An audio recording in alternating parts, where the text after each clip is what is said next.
Oke, kita udah mulai ya, udah start di Facebook maupun di webinar Zoom ya. Oke, selamat siang Bapak Ibu semua. Berjumpa lagi di kelas pasti paham investasi bersama CGS yang di Sekuritas Indonesia. Apa kabar Bapak Ibu semua? Semoga Bapak Ibu diberikan kesehatan ya dan tetap sehat Bapak Ibu. Dan pastinya Bapak Ibu untuk tema kita di kelas pasti pada siang hari ini kita membawai tema yaitu adalah investasi yang tepat bagi Sobat Genvest. Nah, itu yang dibawakan oleh sesi pertama oleh Mas Aji Kurniawan ya, dari Retail Research dari CGS Sekuritas Indonesia. Sebelum kita mulai, mungkin perkenalkan diri dulu ya, Bapak Ibu ya. Perkenalkan, nama saya Wisnu Adi Kumara, saya dari tim Digital Business dari CGS Sekuritas Indonesia, yang nanti akan membawakan sesi kedua Bapak Ibu setelah Mas Aji ya, yang membawakan tema pada hari ini. Nah, kalau tema untuk saya nanti bawakan adalah tema terkait online trading bersama CGS Sekuritas Indonesia, seperti itu. Nah, Bapak Ibu yang mungkin yang sekarang join di live Facebook maupun dari webinar Zoom, nah Bapak Ibu tentunya boleh jika ada pertanyaan terkait sesi pertama maupun sesi kedua bisa langsung tanyakan saja di kolom Q&A ya, karena kita akan sambil sharing aja Bapak Ibu, kita sharing santai dan Bapak Ibu juga bisa yang ingin diketahui lebih lanjut seperti itu ya terkait tema hari ini maupun dari platform Bapak Ibu tentunya kita bisa kulik dan kita bisa bahas secara tuntas ya agar Bapak Ibu bisa mendapatkan informasi secara jelas seperti itu. Nah, sebelum kita masuk ke sesinya Mas Aji, mungkin saya share screen dulu ya. Saya share screen dulu terkait website kita dan promo-promo nih. Pasti Bapak Ibu sudah lihat ya promo-promo kita di sosial media maupun dari website kita di kelas pasti sebelumnya. Nah, jadi Bapak Ibu bisa langsung aja kunjungi di website kami. Saat ini bisa langsung di cgsymb.co.id. Dan ketika Bapak Ibu sudah mengunjungi website kami, Bapak Ibu akan langsung ditampilkan flyer ya Bapak Ibu ya. Promo ditampilkan di depan ini ya. Kalau kita lihat di sini ada giveaway Bapak Ibu, yaitu terkait siap-siap nonton Blackpink nih. Nah, terutama Bapak Ibu yang mungkin live Facebook saat ini ya, yang belum buka akun seperti itu di CGS, kesempatan banget nih untuk menonton Blackpink secara gratis Bapak Ibu. Jadi kita menyediakan 10 tiket platinum untuk 10 orang beruntung ya untuk mendapatkan tiket Blackpink. Nah, caranya Bapak Ibu untuk melihat detail syarat ketentuannya, Bapak Ibu bisa cek di bit.ly/siap-siap nonton Blackpink, atau Bapak Ibu kalau misalnya mau registrasi, langsung ambil aja smartphone-nya, bisa langsung scan barcode di sini, dan nanti Bapak Ibu bisa langsung diarahkan pembuka rekening. Nah, kalau misalnya Bapak Ibu misalnya di sosial media, berarti ya bisa scan atau bisa kunjungi bit.ly untuk syarat ketentuannya. Dan bagi Bapak Ibu yang sudah ada di website nih, di website resmi CGS Sekuritas Indonesia, Bapak Ibu bisa langsung klik di sini layarnya, di sini langsung ada detail syarat ketentuannya. Nah, Bapak Ibu bisa melihat detail syarat ketentuannya di sini, dan di sini informasi aja Bapak Ibu untuk bisa mendapatkan kesempatan tiket Blackpink ya dari kita. Syarat-syaratnya adalah Bapak Ibu bisa snapgram, bikin status di Instagram seperti itu proses pembuka rekeningnya, dan jangan lupa untuk tag ke teman-teman Bapak Ibu semua sebanyak-banyaknya, karena nanti kita akan bisa melihat nih yang makin banyak makin bagus, bisa jadi penilaian yang bagus ya, bisa Bapak Ibu kesempatannya lebih besar. Dan kalau misalnya Bapak Ibu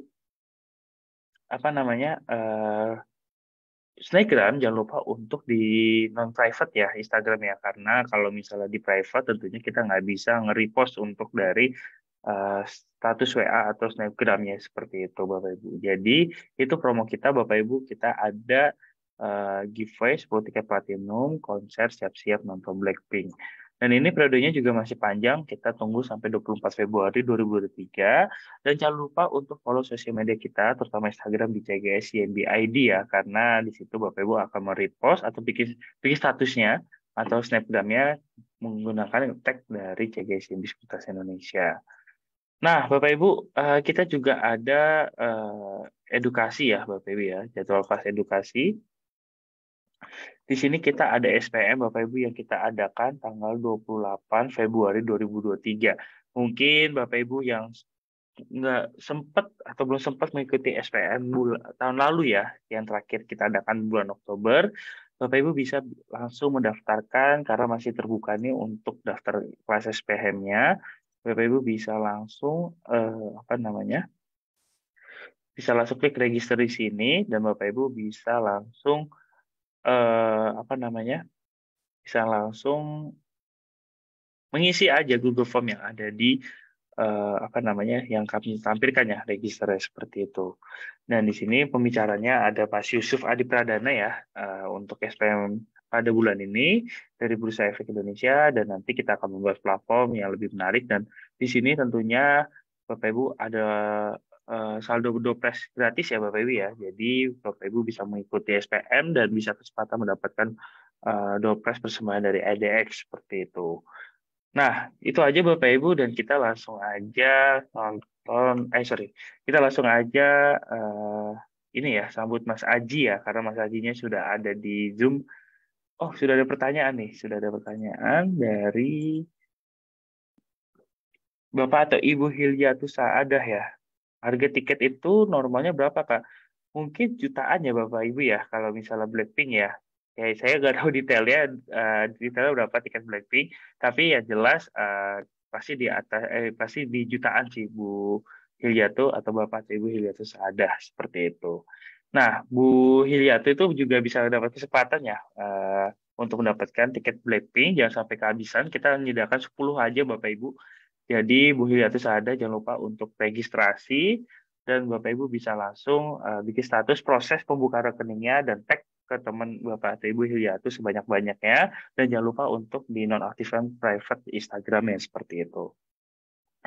Oke, sudah ada Mas Haji, kita langsung aja masuk ke sesi pertama. Oke Mas Haji, waktu dan tempat dipersilakan.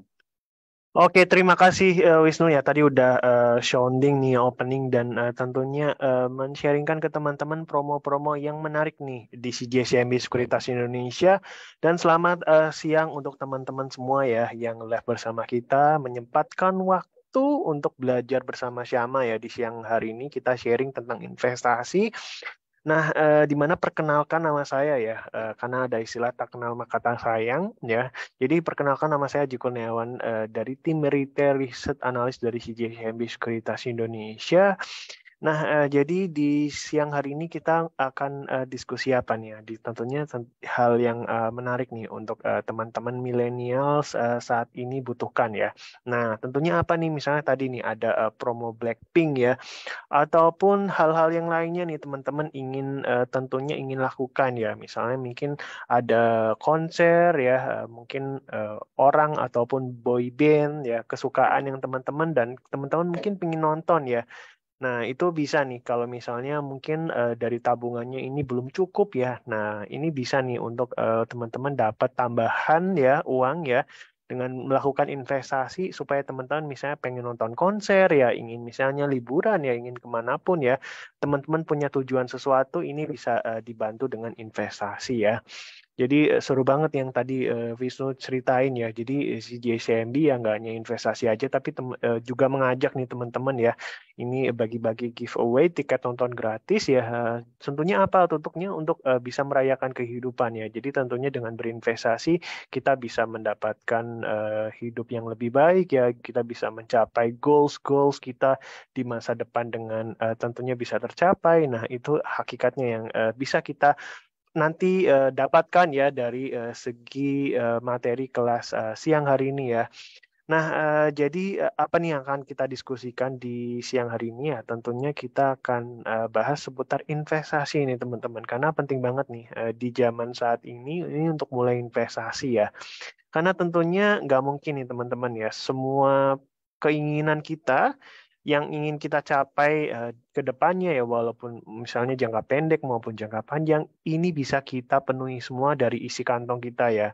Nah, tentunya nggak semuanya orang itu terlahir kaya ya, bisa memenuhi segala keinginannya. Nah, oleh karena itu, teman-teman ini bisa mulai segera berinvestasi ya, dalam arti bisa mulai investasi dan kira-kira investasi apa nih yang tepat bagi sobat Genvest ya, generasi investasi millennials ya, ini bisa nanti kita sharingkan bersama-sama.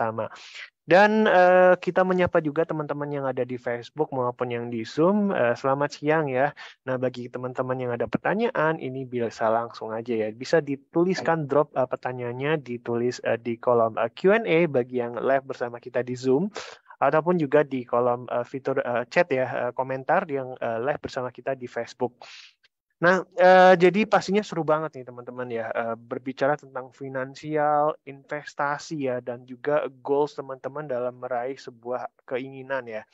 Nah, tentunya untuk bisa mencapai yang akan kita inginkan, kita harus pintar dulu nih teman-teman ya, mengelola pendapatan kita. Karena tentunya memang kalau bicara keinginan itu nggak ada akan habisnya ya teman-teman ya. Tapi tentunya apakah uang kita itu juga ikutan nggak ada habisnya? Nah, tentunya enggak ya. Jadi tentunya seperti saya yang dalam arti bekerja kantoran yang tentunya mungkin uang saya terbatas ya, dalam arti setiap 5 gajian tentunya kita harus pintar nih membagi-baginya supaya kebutuhan kita, keinginan kita itu bisa adil ya, dalam adil itu tercukupi ya. Nah, kadang biasanya orang ini suka tricky nih teman-teman ya. Kadang karena ingin sesuatu yang dalam arti kepenginan ya, kadang suka dalam arti mengorbankan ya sesuatu hal yang seharusnya wajib tapi mungkin disisihkan ya. Misalnya saya ingin membeli sebuah handphone yang bagus ya. Saya di dalam arti dibela-belain ya untuk misalnya nabung ngirit ya. Misalnya makan cuma 1 kali atau 2 kali sehari dengan mungkin lauk yang sederhana demi untuk bisa mencapai apa yang inginkan ya. Dalam arti bisa menabung banyak supaya bisa membeli sebuah apa yang diinginkan. Nah, tapi tentunya kalau misalnya kita nggak mampu ya nggak usah kita paksakan ya teman-teman ya. Nah, jadi itu pentingnya nih teman-teman kita mengelola finansial ya supaya kita tentunya bisa mengukur diri ya, mengukur kemampuan finansial kita dalam memenuhi apapun yang kita butuhkan sehari-hari dan mungkin ke depannya kita inginkan ya. Nah, jadi seperti di gambar ini ya teman-teman, millennials ini punya sejuta cita ya dan impian di masa depan yang ingin diwujudkan ya. Tapi tentunya seperti di sini nih ya, ada yang ingin liburan ya karena kita udah bisa leluasa nih pergi kemana-mana ya. Dibandingkan 2 tahun yang lalu ada pandemi COVID, kemudian juga ingin meraih masa depan dengan pendidikan yang baik ya, kemudian juga mungkin ada yang ingin beli mobil mewah ya, ataupun yang seperti kakak ini ya, Blackpink ya, sama kayak bajunya, nonton konser Blackpink ya, dan ataupun yang anak-anak muda yang ingin membangun rumah tangga ya, dan ini perlu merencanakan beli rumah ya. Jadi tentunya banyak banget ya. Nah, mungkin teman-teman bisa sharing nih, kira-kira apa nih teman-teman punya impian di masa depan ya. Boleh di-sharingkan juga nih bersama kita, dituliskan di fitur Q&A ya. Oh, misalnya Kak, saya pengen beli gadget baru gitu ya, ataupun saya pengen liburan nih ya kemana gitu ya, ke Pulau Komodo atau kemanapun. Nah, mungkin boleh di-sharing nih ya sama kita ya, biar kita lebih tentunya bisa diskusi ya, bisa discuss di siang hari ini. Nah, kita lanjut ya sembari teman-teman mungkin kalau ada pertanyaan. Nah, jadi di sini ya, kira-kira millennials ini gimana nih kondisi yang saat ini ya? Nah, kebanyakan nih adalah millennials, beberapa ya, nggak kebanyakan ya, mungkin beberapa nih, beberapa millennials ini yang tergolong ini millennials atau anak muda yang BPJS ya, dalam arti memang nggak gablek uang ya, dalam arti kantongnya nggak tebel, tapi jiwa sosialistanya itu tinggi ya. Kadang muncul istilah namanya BPJS, budget pas-pasan, jiwa sosialita. Nah, jadi kayak misalnya beli gadget yang baru, terus shopping rutin ya tiap minggu, tiap akhir pekan ya beli barang-barang branded ya, tapi nggak kerasa ya ternyata mungkin gajinya itu nggak sesuai gitu ya. Mungkin mengukurnya dengan orang yang benar-benar tajir, yang kaya, tapi tentunya ternyata kalau kita ikutin mereka, ternyata kita nggak, dalam arti kita nggak sebanding gitu ya. Nah, banyak orang yang saat ini ya, anak muda itu butuh dalam arti pengakuan diri ya, untuk misalnya aktualisasi diri kalau baru dianggap keren itu kalau punya sebuah gadget yang terkini, yang canggih ya, terus punya barang branded ya, pakaiannya oke. Nah, padahal mungkin dari segi keuangannya mungkin belum nyampe gitu teman-teman ya. Jadi oleh karena itu kita harus ngukur diri nih teman-teman. Yang ukur diri dalam arti pintar nih mengelola finansial kita, mengelola pendapatan yang masuk supaya kita dalam arti nggak tergiur ya untuk misalnya melakukan kegiatan yang cenderung impulsif, tapi tentunya mungkin untuk dari segi nilainya mungkin di masa depan mungkin kurang bermanfaat ya. Misalnya beli gadget nih ya.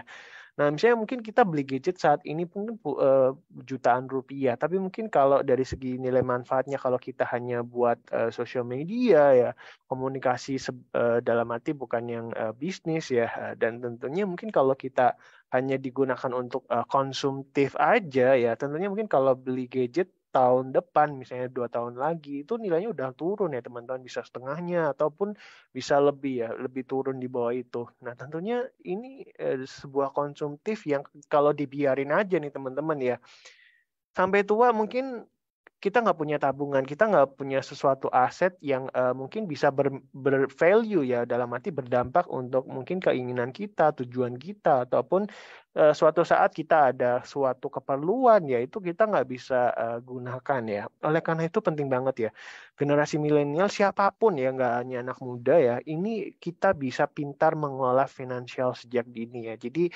no untuk BPJS tapi yes ya untuk bisa bijak nih mengelola finansial. Nah, Kak, mungkin pertanyaan ya, bijak mengelola finansial itu gimana sih? Nah, tentunya bijak secara finansial itu adil ya, teman-teman ya. Seperti digambar di sini adalah bijak itu ketika kita misalnya seperti saya nih kerja kantoran di akhir bulan atau awal bulan ini menerima gaji ya, pendapatan ya. Nah, tentunya prioritasnya itu adalah untuk memenuhi kewajiban dulu ya. Seperti di sini ada untuk membayar kebutuhan tempat tinggal, kemudian makan, minum, bayar listrik dan sebagainya, internet ya. Kemudian juga mungkin kalau ada kebutuhan-kebutuhan lain itu dipenuhi terlebih dahulu. Kalaupun ada sakit ya itu wajib misalnya berobat ke dokter ya. Kalaupun yang sudah punya kendaraan misalnya rutin nih untuk maintenance ke bengkel, nah, itu adalah sebuah kewajiban ya teman-teman yang harus dipenuhi. Ibaratnya kewajiban ini kalau nggak dipenuhi ya pasti tentunya nggak baik nih faktornya. Misalnya kalau kita sakit, nah kalau kita sakit kan wajib nih ke dokter ya. Kalau nggak ke dokter nggak diobatin, nah tentunya pasti ini nggak bagus nih untuk nggak bisa menunjang ya untuk aktivitas kita. Sedangkan kalau misalnya kita membeli sebuah apa misalnya nih sebuah gadget yang baru, padahal kita punya gadget yang masih oke gitu, yang masih bisa menunjang kita komunikasi misalnya ya. Nah, tentunya mungkin kalau kita bisa tunda itu, tentunya kita masih bisa melangsungkan kehidupan ya teman-teman. Ya, dari itu ya. Jadi intinya dalam arti kita bisa memprioritaskan apa yang harus kita anggarkan dulu nih dari pemasukan kita, baru kita stagesnya apa nih yang mungkin berikutnya yang nggak terlalu urgent. Nah, mungkin kalau kita masih ada sisihan uang, nah itu kita bisa sisihkan ya. Tapi tetap dalam arti bijak ya. Nah, mungkin tadi kita membahas tentang porsi yang prioritas utama yaitu kebutuhan kewajiban yang 50% ya, yang biasanya kita cut dari segi pendapatan kita. Nah, berikutnya apa nih kalau kita udah memprioritaskan kewajiban? Nah, berikutnya adalah untuk tabungan nih teman-teman ya, kita menabung dulu ya, jangan untuk belanja dulu. Walaupun memang belanja tetap iya, dalam arti belanja yang tidak priority ya. Nah, tapi kalau misalnya belanja bulanan untuk dapur, ya itu dalam porsi yang kewajiban ya, yang 50%. Nah, baru berikutnya setelah kita penuhi ya kewajiban kita, berikutnya kita mulai nih untuk menabung ya. Menabung ini dalam arti ini ada dua gambar ya di sini ya teman-teman ya. Menabung ini dalam arti ini seperti celengan ya, ini bisa seperti investasi dan kemudian yang kurs ini sebagai dana darurat ya. Dana darurat artinya ketika mungkin kita mungkin misalnya dalam berjalan beraktivitas itu kepleset, kita punya kurs ini ya, misalnya untuk bisa mengamankan kita ketika ada kondisi darurat ya. Nah, kemudian yang celengan ini ya, kotak celengan ini adalah sebagai diibaratkan sebuah investasi ya, dari apa yang kita sisihkan sekaligus untuk dana darurat kemudian dana investasi ya. Nah, ini adalah mempunyai dua fungsi yang berbeda ya. Jadi dana darurat adalah ketika misalnya kita dihadapkan dengan kebutuhan yang wajib ya, keperluan yang mendesak. Nah, itu kita bisa mengambil ya dari dana darurat yang sudah kita tabung. Kemudian yang berikutnya adalah dana investasi. Nah, itu yang penting banget dan tentunya menarik nih ya, sesuai dengan tema kita hari ini. Nah, jadi dengan dana investasi ini kita bisa dalam arti bisa memulai nih ya langkah investasi kita dan modalnya dari itu dari sisihan dana dari dana dingin investasi ya sekitar 20% itu ya. Nah, kemudian baru deh kalau itu udah terpenuhi ya, nah baru ada sisa, bolehlah sesekali misalnya ngopi-ngopi cantik ya, ataupun ya jajan-jajan sesuai dengan dalam arti sesuai dengan takaran ya, ataupun ya anak-anak muda sekarang itu lagi suka trennya itu berburu makanan hidden gem, kopi hidden gem. Nah, itu tentunya boleh aja, tapi dalam arti ya sesuai dengan porsinya ya, jadi jangan over budget ya, dalam arti Bang bilang. Nah, itulah teman-teman ya. Jadi memang harus begini ya Kak. Mungkin dalam arti penerapannya mungkin setiap orang mungkin belum dalam arti kalau kita aplikasikan secara langsung mungkin kita belum bisa sepenuhnya ya. Mungkin saya juga kadang juga masih agak-agak offset dikit lah. Tapi tentunya adalah mindset ya teman-teman. Mindsetnya ketika kita udah punya penghasilan ya. Nah, mindsetnya apa nih? Gajian cair ya, langsung kebutuhan apa aja di list ya. Nah, kemudian dipenuhi nih di list ya. Kemudian ada sisa langsung nih. Langsung sisihkan untuk dana darurat, kemudian untuk dana dingin investasi. Nah, mungkin baru sisanya bolehlah kita mungkin alokasi yang leisure kesenangan ataupun misalnya untuk menunjang kita bersosial. Nah, itu bisa kita atur dalam arti sesuai dengan pribadi masing-masing. Tapi intinya adalah kita memulai sebuah mindset yang yes untuk bisa pintar mengelola financial sejak dini. Ya, namanya kita belajar tentunya nggak sekaligus bisa dalam arti bisa sekaligus nih ya 50, 20, 30. Tapi nggak apa ya, secara sedikit demi sedikit yang arahnya kita bisa membentuk sebuah habit yang tentunya ini disiplin dan konsisten ya, tanpa harus kita ingat gini tapi kita udah terbiasa terima gaji langsung ya 50, 20, 30 seperti itu Kak. Jadi itulah teman-teman ya. Jadi pentingnya ini sejak dini untuk memulai sebuah pengelolaan finansial yang bijak ya. Karena namanya sejak dini itu nggak perlu harus langsung pintar ya. Tapi intinya kita bisa memulai dulu, kita bisa belajar mengatur ritmenya. Nah, nanti kalau udah kita terbiasa, nah kita baru langsung nih udah pintar untuk mengelolanya baru. Nah, kita bisa sesuai dengan apa yang secara teori ya. Nah, berikutnya nih teman-teman ya, yang selanjutnya adalah kenapa sih dalam arti kondisi keuangan kita saat ini ya. Nah, jadi kondisi saat ini kira-kira teman-teman ini gimana ya dari segi pemasukan dan pengeluarannya. Nah, 1, 2, 3 ini adalah apakah pemasukan kita sesuai dengan pengeluaran, ibaratnya ya gaji kita ya ngalir ya dalam arti masuk berapa ya keluar seberapa ya. Apakah yang case kedua ya pemasukan itu lebih besar dari pengeluaran. Ibaratnya pengeluarannya lebih sedikit tapi pemasukannya lebih besar. Jadi bisa menghemat nih ya. Nah, kasus yang ketiga nih ya, ini semoga ini enggak banyak dari kita ya yang melakukannya ya, dan harapannya mungkin kalau kita masih seperti itu mungkin bisa lebih nomor 1 apa nomor 2 ya. Nah, jadi yang kasus 3 ini ibaratnya kalau kita orang berpepatah ya, ini ibaratnya besar pasak daripada tiang ya. Jadi pengeluarannya lebih besar dibandingkan pemasukannya ya. Nah, itu sangat bahaya ya. Apalagi pengeluarannya itu berkali-kali lipat dengan adanya utang ya. Yang tentunya itu membebani pemasukan-pemasukan di bulan-bulan ke depannya ya. Nah, karena kenapa? Karena teman-teman nggak tahu nih kita bisa kerja sampai kapan ya. Karena tentunya kalau kita terus-terusan ya impulsif, apalagi kita punya utang ya, kita tentunya dari segi mental secara finansial tuh kurang sehat ya teman-teman. Ibaratnya adalah kita dikejar-kejar oleh ketakutan ya, ketakutan akan nggak punya uang ya untuk bisa memenuhi kebutuhan kita. Padahal ibaratnya kan kalau secara finansial kita pengennya adem ayem ya teman-teman ya. Dalam arti kita ingin mewujudkan sesuatu, kita nggak harus dalam arti kita ketakutan ya. Ketakutan kita nggak punya uang dan akhirnya kita nggak bisa nih memenuhi keinginan kita.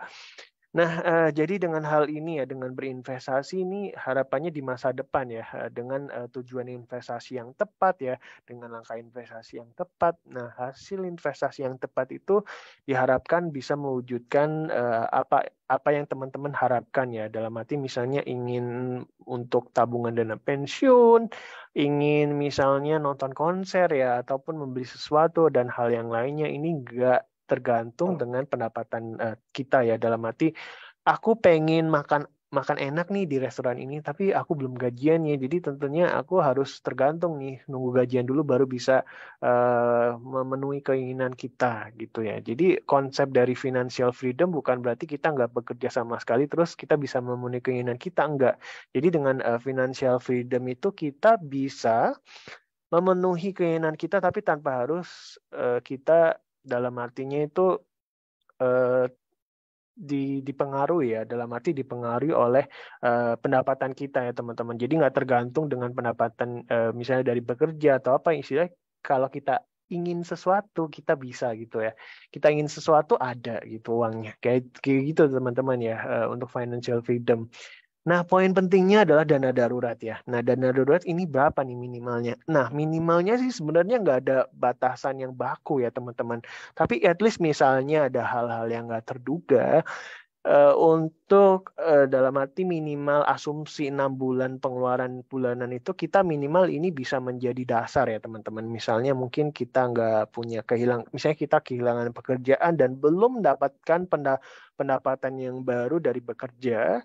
Nah, ini bisa mengcover nih kebutuhan-kebutuhan yang tentunya harus terpenuhi ya. Jadi tentunya nggak ada pekerjaan, kita harus memenuhi kebutuhan kita. Oleh karena itu, di sini adalah peran penting dari dana darurat. Jadi penting banget ya. Jadi dana darurat itu juga penting disisihkan di awal bulan ketika kita menerima pendapatan. Kemudian juga dari segi mengelola utang. Ya, tentunya umur bertambah, tentunya harus debt-nya itu berturun ya. Jangan sampai umur tambah, utang juga nambah. Jangan sampai ya. Jadi tentunya ini supaya bisa memberikan mental financial yang sehat ya. Karena tentunya utang itu bikin kepikiran terus ya teman-teman ya, kalau kalau sebagai saya nih ya, karena saya orangnya sangat tanggung jawab banget ya, ketika ada utang tentunya itu menjadi kewajiban kita ya. Jadi tentunya pasti akan terngiang-ngiang terus, oh saya punya utang nih, harus dibayar nih ya, lunas nih, kalau enggak nih nanti ditagih-tagih gitu ya. Nah, tentunya selain kita bisa punya dana darurat, bisa mengelola utang dengan bijak, nah kemudian juga kita perlu nih investasi ya, minimal ya 10% nih dari pendapatan ya minimal ya. Karena tadi 50% itu kebutuhan, 20% itu dana darurat, dan dibagi dengan investasi itu masing-masing 10% ya. Nah, itu rutin disisihkan di awal bulan ya. Itulah pentingnya banget untuk kita bisa pintar nih kelola finansial. Nah, kalau udah pinter kelola finansial, berikutnya gimana nih Kak ya? Nah, berikutnya adalah pasti teman-teman punya nih ya tujuan yang tadi kita sempat lihat nih ya. Millennials ini punya berjuta impian dan cita-cita untuk diwujudkan di masa depan. Nah, tentunya ketika sudah pintar mengelola finansial pribadi ya, nah tentunya berikutnya adalah planning nih. Planning bagaimana uang yang udah bijak kita sisihkan ya, kita kelola, gimana ini bisa membantu kita untuk achieve ya target yang kita raih di masa depan ya. Nah, tentunya pasti diperlukan planning ya teman-teman. Ibaratnya pasti kayak kita nih teman-teman ya, di keluarga, di komunitas, misalnya di sekolah dulu ataupun di kantor, terkadang kan pasti ada yuk pergi kemana yuk, misalnya mungkin kayak hal-hal yang sederhana nih, misalnya kita di weekend tuh pergi ke suatu tempat ya, misalnya ke misalnya ke Taman Satwa ya, atau ke kebun raya ya, pasti tentu kita planning gitu, mau mau mau pergi jam berapa ya, mau Pak naik apa, kemudian di sana nanti mau ngapain aja ya, terus kira-kira kalau ada pengeluaran itu berapa, kemudian terus misalnya nih ya, kalau misalnya ada hal sesuatu yang tidak terjadi itu kita harus ngapain, misalnya hujan ya, ataupun hal-hal yang tidak terduga itu kita ngapain aja, apa yang perlu disiapkan ya, misalnya kalau kehujanan, baju kita basah itu gimana dan sebagainya ya. Nah, tentunya itu semua perlu planning ya. Kemudian Sama halnya kayak tadi kita berencana ingin bepergian ya teman-teman. Nah, sama juga kita bisa terapkan ya ketika kita ingin mencapai sebuah tujuan finansial ya. Pasti tentunya kita perlu perencanaan ya, bagaimana dari segi kita melakukan pembagian cash flow, kemudian kita budgeting, misalnya kita melakukan investasi, kemudian kita membaginya kalau misalnya ada utang ya, dan kemudian bagaimana investasi itu bisa membantu kita dalam mewujudkan impian kita. Nah, itu penting banget ya kita alokasikan dengan rencana yang matang ya sejak dini. Nah, rencananya ini gimana, Kak, gitu ya. Nah, berikutnya di sini nih ya, tentunya adalah sebelum kita merencanakan, kita harus membaginya nih. Kira-kira rencana itu kita ingin capai kapan ya? Nah, misalnya nih jangka pendek. Nah, kira-kira dalam 1 tahun ini saya mau dapat apa? Saya ingin meraih apa ya?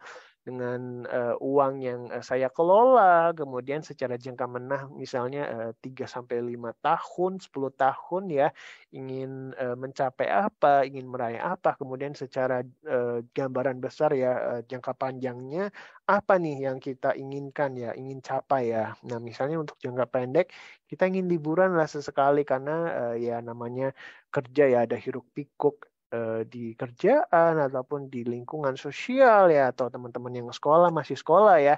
Nah, tentunya mungkin ada penat-penat ya, ada rasa penat, ada rasa bosan supaya bisa lebih refresh. Nah, tentunya nggak ada salahnya kita liburan.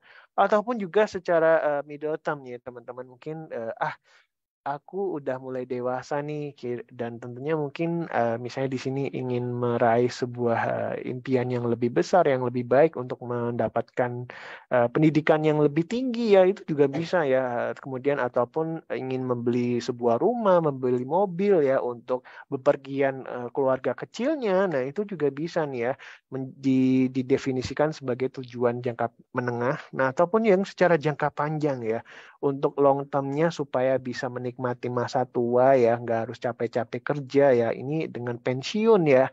Nah, ini bisa juga nih teman-teman ya, dalam arti bisa dicapai dengan teman-teman melakukan investasi sejak dini ya. Jadi tadi udah bisa belajar mengelola finansial dengan bijak. Nah, kemudian gimana nih dari pengelolaan tersebut kita bisa memanfaatkannya ya dalam mengutilisasi apa yang kita budgetkan ya untuk dengan mulai berinvestasi ya.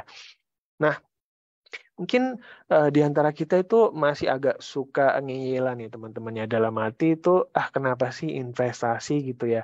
Sebenarnya dalam arti nabung aja mungkin cukup kok ya. Ya jadi mas, dalam arti kalau dihitung-hitung nabung pun bisa cukup memenuhi apa yang kita inginkan ya.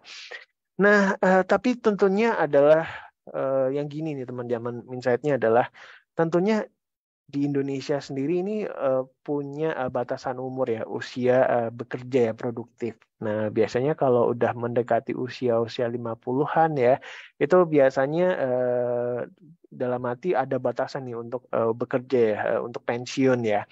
Dan tentunya nggak selalu ya seumur hidup kita dapat uang terus nih dari bekerja nih teman-teman. Oleh karena itu gimana nih supaya ketika nanti kita udah nggak bekerja ya, memasuki pensiun, kita bisa tetap bisa maintain ya kebutuhan kita tanpa harus bekerja nih. Nah, tentunya kalau tadi nih seperti kita impulsif ya, setiap gajian itu pemasukannya sama nih dengan pengeluarannya. Tentunya ketika udah tua ya kita nggak ada pemasukan, dalam arti nggak punya tabungan ya untuk bisa mungkin kita memenuhi masa pensiun ya, dalam arti menghidupi masa pensiun kita di masa tua. Nah, oleh karena itu penting banget nih kita sama-sama perlu untuk investasi agar kita bisa punya dana tabungan ya yang bisa dapat mengcover ketika sudah masuki pensiun.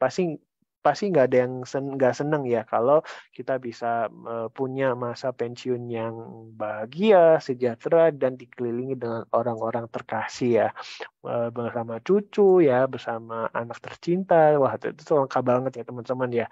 Saya juga punya impian seperti itu. Semoga kita semua nih bisa mencapainya dengan investasi ya. Jadi jadikanlah investasi sebagai gaya hidup. Jangan jadikan shopping sebagai gaya hidup ya. Mungkin di media itu banyak lifestyle shopping ya, mewah dan sebagainya.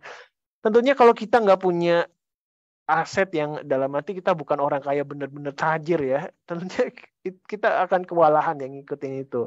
Tapi tentunya gaya hidup yang sehat dan positif yang tentunya ini bisa dilakukan oleh semua masyarakat umum adalah investasi ya teman-teman ya. Nah, nanti kita akan bahas seputar investasi lebih seru lagi nih teman-teman ya. Dan kita mengingatkan juga nih bagi teman-teman yang join live bersama kita di Zoom ataupun di Facebook, ini silakan juga nih bisa berinteraksi dengan kita dengan chatting di kolom Q&A ya. Kalau ada pertanyaan juga bisa dituliskan, diketikkan di Q&A ataupun teman-teman di Facebook ini juga bisa discuss bersama kita dengan tuliskan pertanyaan di kolom komen. Nah, berikutnya nih teman-teman yang lebih seru ya. Kenapa kita harus berinvestasi ya? Jadi tentunya kita melihat adanya konsep inflasi ya. Nah, inflasi ini apa, Kak? Nah, ibaratnya inflasi ini adalah kenaikan barang dan jasa yang tentunya kita konsumsi ya sebagai kebutuhan pokok. Makan, minum, beras ya, kita kebutuhan pokok ya, beras, tepung, dan sebagainya, telur, susu. Dan tentunya itu akan menunjang ya tumbuh kembang kita, produktivitas kita. Bayangkan nih teman-teman kalau kita misalnya kerja seperti saya ini ya, nggak makan tentunya akan lemas ya teman-teman ya. Mungkin teman-teman yang nonton juga nggak semangat, dalam hati nggak semangat ya, nggak tertarik ya untuk nonton saya karena saya lemes, kemudian nggak bersemangat ya. Karena tadi saya makan, saya penuhi kebutuhan saya, tentunya membuat presentasi ini lebih teman-teman hidup lebih semangat ya, bisa sharing bersama teman-teman ya di siang hari ini. Nah, itu dia ya. Ibaratnya adalah kebutuhan pokok yang kita konsumsi sehari-hari. Inflasi dalam arti naik ya, naik dari ke waktu ke waktu. Walaupun memang kalau kita amati ya sebenarnya nggak kerasa sih, tapi memang kalau kita bandingkan secara tarik jangka panjang ya di masa lampau ternyata naiknya itu lumayan signifikan loh teman-teman ya. Nah, coba kita bandingin ya. Jadi mungkin yang sederhana dulu nih ya. Nah, jadi mie instan ya teman-teman yang mungkin ada di gerai-gerai modern trade yang ada dekat rumah kita yang sering kita kunjungi nih. Nah, mungkin di 10 tahun yang lalu harganya itu masih Rp1.000 nih teman-teman ya. Nah, tapi kalau di tahun yang lalu saat ini ya harganya itu minimal udah 3.000. Itu yang kayaknya paling murah deh ya. Mungkin kemarin semalam mungkin saya ke Modern Trade seperti yang deket rumah lah yang ada yang bunyinya itu ada Maret-Maretnya ya. Nah, harganya itu udah 3.200, 3.500 tergantung variannya ya. Nah, range-nya mungkin segitulah. Kita ambil mediumnya ya, mediannya ya. Nah, jadi kalau kita kalkulasi nih teman-teman ya, ini naiknya itu udah hampir 3 kali lipat ya. Dari 10 tahun yang lalu tuh sebungkus tuh Rp1.000, sekarang udah Rp3.000.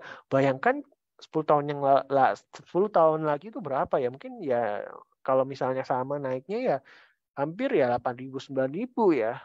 Ternyata itu lumayan banget ya, naiknya signifikan. Nah, dari hal ini juga berdampak ya terhadap apa yang kita bawa ketika di troli nih ya berbelanja. Mungkin kalau mie instan ini di dalam arti cakupan ini modern trade ya, minimarket ya. Nah, tentunya kalau mungkin belanja bulanan yang lebih besar lagi, lebih mes lagi ya, kita belinya ke supermarket ya. Pakainya troli yang ada roda 4-nya nih. Nah, jadi di tahun 20 tahun yang lalu nih teman-teman ya, kita bawa uang 100.000 tuh satu troli itu bisa terisi penuh ya. Ibaratnya ada beras, ada telur ya, ada macam-macam lah ya, ada mungkin mie instan juga, ada daging, ayam dan sebagainya. Itu bisa memenuhi ya minimal kalau satu rumah tangga misalnya 2 anak, bapak ibu ya mungkin bisa 2 minggu ataupun kalau yang hemat bisa juga sebulan tergantung belinya apa ya. Tapi ibaratnya 100.000 ini bisa cukup nih ya dalam arti membayar satu troli penuh nih ya. Dan kemudian di tahun 2012 masih ada lah setengahnya. Nah, tapi tahun 2022 ya. Nah, ternyata ini mungkin cuma bisa uang 100.000 cuma bisa beli 1-2 barang aja nih teman-teman ya. Jadi dari hal ini tentunya kelihatan banget, oh ternyata nggak sadar uang itu menyusut ya teman-teman ya. Menyusut kenapa? Karena ada kenaikan barang dan jasa. Kenaikan barang kebutuhan pokok ya yang kita konsumsi sehari-hari tanpa kita sadari nih teman-teman ya. Makanya dari situ Kalau nilai uang kita nggak jaga ya, nah tentunya dari sini kita ngelihat ada timbangan, dari waktu ke waktu harga itu akan naik, dan kalau kita nggak jaga nilai uang kita, itu akan ambles ya, turun ya teman-teman ya. Jadi tentunya inflasi nggak ada dari tahun ke tahun itu harga itu turun nggak ada. Jadi barang kebutuhan pokok pasti dari tahun ke tahun itu berpotensi meningkat ya, tapi naiknya mungkin kita nggak bisa kendalikan, tapi istilahnya pasti meningkat ya, adanya inflasi ya. Dan tentunya kalau kita gini-gini aja nih teman-teman ya, dalam arti ya cuma kerja, terima uang, dan udah biarin aja. Nah tentunya uang kita itu cuma cuma dalam arti cuma ngendap aja ya, apalagi kalau uang kita tuh nggak ikut naik nih teman-teman ya. Jadi ibaratnya nih di 2022 ya, ini ada kenaikan inflasi dari segi harga mie instan 3 kali lipat ya. Apakah pendapatan kita ikut juga naik 3 kali lipat nih dibandingkan 10 tahun yang lalu? Nah, kalau enggak, ya ibaratnya uang kita itu tergerus nih, namanya inflasi. Oleh karena itu apa nih solusinya ya? Pasti tentunya harus ada solusi ya kalau ada permasalahan. Nah, permasalahan inflasi ini harus ada solusinya, yaitunya apa nih teman-teman? Yaitu dengan melakukan investasi. Nggak ada solusi lainnya yaitu dengan investasi. Nah, kenapa sih investasi ya? Kenapa mungkin nggak hanya menabung ya? Mungkin nggak melakukan sesuatu lain, pokoknya selain investasi ya. Jualan atau apa, berdagang. Nah, tentunya dari berinvestasi ya teman-teman ya. Nah, kalau kita bandingkan ya investasi, nah misalnya kalau kita hanya menabung nih, biasanya orang yang familiar ini menabung ya, menabung mungkin naruh uangnya di deposito, ataupun yang juga kalau yang familiar ini juga ada obligasi. Nah mungkin kita kembali lagi nih ke dalam arti inflasi ya teman-teman ya. Nah, jadi dari faktor inflasi yang kita hitung nih dari segi rata-rata dari Badan Pusat Statistik ya, ini sekitar 5 tahun terakhir, dalam arti 5-10 tahun terakhir ya, ini inflasi di Indonesia ada di level 5,56%. Jadi ibaratnya kalau kita punya uang sekian ya, pendapatan sekian, nah mungkin rata-rata itu akan menurun ya, ini 5,56%. Nah, mungkin supaya nilai uang kita nggak ikut nurun ya, dalam arti nggak ikut terdepresiasi ya, kira-kira gimana nih supaya menjaganya? Nah, dari sini adalah rata-rata return nih, beberapa instrumen investasi yang aman dan legal ya. Nah, di sini ada return untuk tabungan, ini masih 2% ya, masih di bawah dari inflasi. Kemudian deposito ini beriringan ya dengan nilai investasi, dan kemudian obligasi ya 6,67% returnnya 10 tahun terakhir secara rata-rata. Kemudian emas ya 12%, dan saham ya, investasi saham yang memberikan rata-rata return 14%. Nah, di sini adalah pilihan investasi ya. Jadi tentunya apa nih yang tepat bagi teman-teman? Tentunya dalam arti kita nggak merekomendasikan apapun ya. Jadi dalam arti dari sini teman-teman dihadapkan pilihan ya.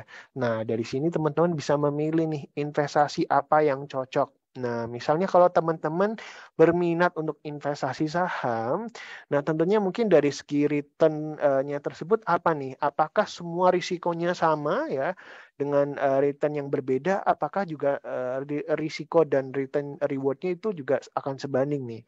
Nah, jadi tentunya yang namanya investasi nih teman-teman ya, namanya investasi mungkin kita mengkecualikan kalau obligasi pemerintah dan deposito, mungkin ini adalah yang dalam arti yang minim risikonya ya. Nah, mungkin kalau dari segi saham, kita berbicara saham, karena saham ini return-nya yang paling tinggi ya. Nah, tentunya dari segi risiko ini juga akan sebanding nih teman-teman ya. Nah, berbicara pilih investasi ya. Nah, tentunya kita harus menyesuaikan dulu nih teman-teman ya dengan profil risiko kita. Apakah kita bisa menerima ya ketika mungkin ada penurunan ataupun kenaikan dari segi nilai investasi yang kita lakukan, apakah hati kita tetap adem apa enggak gitu intinya ya. Nah, di sini adalah mungkin kita lihat dulu nih teman-teman ya di papan tulis ya, papan tulis yang sebelah kanan. Nah, di sini itu adalah risk free ya. Nah, di sini adalah risk reward maksud saya, di mana di sini menggambarkan risk dan reward ini sebanding ya teman-teman ya. Nah, dari risk reward yang sebanding ini tentunya mensiratkan bahwa return yang kita peroleh dari investasi ini akan sebanding dengan risiko yang kita tanggung, risiko yang kita pilih ya. Jadi tentunya dalam berinvestasi teman-teman juga penting banget nih untuk bisa mengetahui risikonya ya. Apakah saya cenderung pribadi yang konservatif ya? Konservatif itu adalah ketika misalnya memegang sebuah investasi dan mengalami sebuah mungkin penurunan nilai. Nah, teman-teman mungkin buyar ya, dalam arti mungkin panik nih, dalam arti nggak bisa tenang nih untuk menanggung adanya penurunan nilai. Nah, mungkin teman-teman ini lebih cenderung ke konservatif nih, ataupun yang moderat ya, nggak apa-apa deh kita membagi instrumen investasi, tapi dalam arti tetap ya ada yang high risk, ada yang low risk ya. Dalam arti yang moderat, dalam arti yang menengah ya. Tapi juga ada yang cenderung agresif nih ya. Nggak apa-apa nih, saya masih muda, saya ingin belajar yang dalam arti ingin memulai, dalam arti belajar sesuatu yang baru dan nggak apa-apa nih kalau menanggung sebuah risiko karena saya misalnya belum berkeluarga, belum ada risiko yang berarti bagi saya ya. Jadi misalnya mungkin kalau ada sedikit menanggung risiko dari mungkin kurang tepat dalam berinvestasi, saya bisa menanggungnya. Jadi ini adalah kita hadapkan kembali lagi nih ke risiko teman-teman ya. Kira-kira teman-teman ini tipe yang mana ya? Nah, tapi tentunya meskipun ya teman-teman ada yang konservatif, moderat, dan mungkin agresif ya.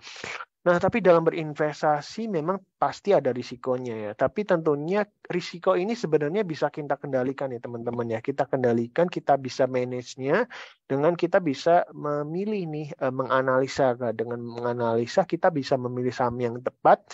Dan kalau pilihan investasi yang tepat, nah tentunya ini bisa menghindari dari risiko penurunan nilai investasi ya. Nah, mungkin karena jam ini menunjukkan hampir 2:30, nah mungkin kita akan lebih cepat ya. Nah, jadi di sini kita udah tadi ya, udah kenal nih beragam pilihan investasi. Nah, kira-kira teman-teman tertarik investasi mana nih? Kalau misalnya teman-teman ingin tahu lebih lanjut tentang investasi saham, nah di sini adalah apa yang perlu dilakukan dengan apa yang perlu dilakukan dalam berinvestasi saham yang dihindari ya. Nah, yang dihindari dulu nih, yang tidak boleh adalah memakai hutang untuk dana modal investasi. Dan kemudian ketika dalam berinvestasi, karena tadi udah tahu ada risikonya, yang sebanding dengan reward-nya, nah tentunya kita bisa bijaknya mengelola, memilih investasi ke instrumen yang berbeda nih, ke bisnis yang berbeda. Karena ibaratnya kalau kita taruh di satu keranjang yang keranjangnya mungkin jatuh, ya mungkin misalnya kita taruh telur, telurnya pecah semua nih teman-teman ya. Jadi sama halnya ketika berinvestasi juga kita jangan terlalu FOMO, terlalu all in ke suatu instrumen, sektor ataupun bisnis, tapi kita bisa membaginya ke beragam bisnis ataupun sektor yang berbeda supaya kalau ada risiko kita bisa meminimalisirnya ya. Kemudian juga jangan investasi ikut-ikutan ya teman-teman, karena teman-teman yang menanggung sendiri nih kalaupun ada penurunan nilai ataupun kerugiannya ya. Jadi tentunya teman-teman investasi itu apalagi investasi saham ya. Investasi saham itu sama saja memberi sebuah bisnis, yang memberi sebuah usaha. Jadi kalau usahanya itu misalnya mengalami penurunan ya teman-teman, investasinya juga ikut mengalami penurunan ya. Oleh karena itu beli saham itu sama aja beli bisnis ya. Jadi harus tahu bisnisnya, harus tahu apa yang dilakukan sebuah perusahaannya, dan teman-teman tahu nih prospeknya ke depan gimana ya. Nah, itu seru banget ya teman-teman ya. Nah, saatnya action ya. Action kenapa? Ketika teman-teman udah pilih nih, udah mantap membulatkan tekad untuk investasi, ayo saatnya action untuk bisa memulai mewujudkan impian teman-teman dengan investasi saham. Nah, mungkin singkat nih untuk investasi saham, dan kita masih open nih kalau kita masih open banget ya di sesi 1. Kalau teman-teman ada pertanyaan ya, nah selagi belum ada pertanyaan kita lanjut ya untuk bahas materinya. Nah, secara singkat nih kenaikan saham itu gimana sih? Nah, jadi kenaikan saham ini sama aja nih kayak kita usaha nih ya. Nah, jadi ini adalah KCG ya. KCG ini punya usaha ya, buka kedai kafe ya, tapi nggak punya uang. Punya uangnya cuma 1 juta. Nah, di mana KCG ini, sebentar ya, KCG ini ibaratnya KCG ini punya sebuah ide usaha kedai ya, yang sebelumnya itu KCG ini cuma punya uang 1 juta dan mengajak temannya yang lainnya itu ikut investasi di KCG ya. Ini masing-masing 8 juta ya, 7 juta maksudnya, sehingga modalnya genap menjadi 8 juta, dan seiring dengan perjalanan ramainya kedai kopi tersebut ya, nilainya menjadi meningkat 16 juta ya. Jadi ada kenaikan dua kali lipat ya, darinya sebelum 8 juta hingga 16 juta. Nah, di mana dari kenaikan tersebut KCG dan teman-temannya ini bisa nih menjual sebagian atau seluruh sahamnya ke masyarakat.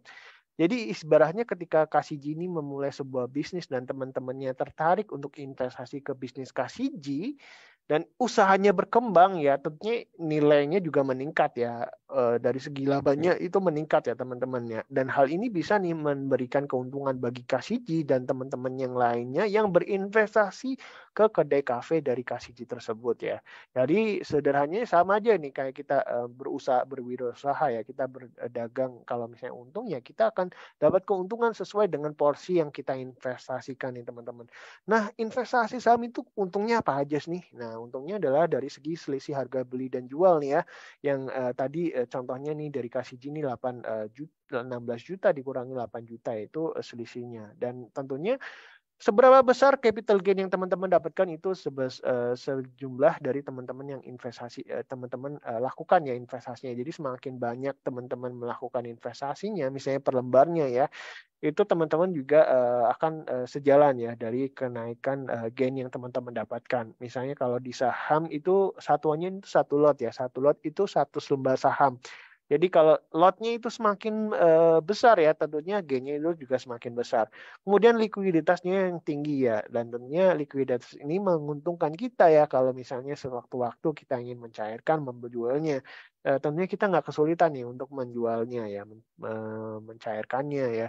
Kemudian juga pembagian keuntungan ya. Jadi untung beberapa perusahaan yang mencetak laba yang tentunya menggembirakan ya. Nah, jadi beberapa perusahaan yang TBK ini membagikan nih beberapa keuntungannya kepada pemegang saham. Ya, jadi selain dapat capital gain, kita juga dapat passive income dari dividen nih teman-teman ya. Selain itu juga kita mendapatkan benefit ya, kita dipotong pajak yang final dan ini rendah ya, cuma 0,01% ya. Selain itu juga kita sekaligus bisa dikatakan ya menjadi pemilik bisnis dari sebuah perusahaan TBK dengan modal yang relatif terjangkau nih ya teman-teman ya. Yang selanjutnya adalah tentunya pasti diawasi oleh OJK ya teman-teman ya. Nah mungkin kita lanjut nih ya, berikutnya dari CGSCMB ini kondisinya ISG ini seperti apa nih teman-teman ya. Nah jadi ISG itu apa sih ya? Nah jadi ISG itu adalah indeks harga saham gabungan. Jadi sebuah indeks yang menggabungkan pergerakan saham-saham yang terdaftar listing di Bursa Efek Indonesia. Nah, itu mencerminkan ya pergerakan pasar saham secara umum ya. Nah, jadi kalau kita lihat valuasi ISG terakhir ya, ini valuasinya ini di rating ya di per akhir Januari 23 dibandingkan bulan Desember tahun 2022 ini di 14,1 kali. Nah, sedangkan untuk PBV-nya ini masih tetap di 1,7 kali di akhir di Januari 2023. Nah, di mana untuk premium valuation dari PE IHSG ini udah turun nih teman-teman ya dari commodity boom ya, di mana di saat commodity boom yang peaknya di tahun lalu ini membuat IHSG ini valuasinya menjadi premium.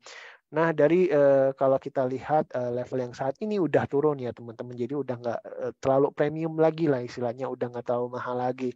Nah sehingga kalau kita bandingkan dengan negara IM ya, negara berkembang yang lainnya yang di regional ya, ini untuk valuasinya ini 21% ya over IM peers. Dan juga ini di bawah dari historical premiumnya di 46% dan di saat commodity boom peak di 2022 ini 82%.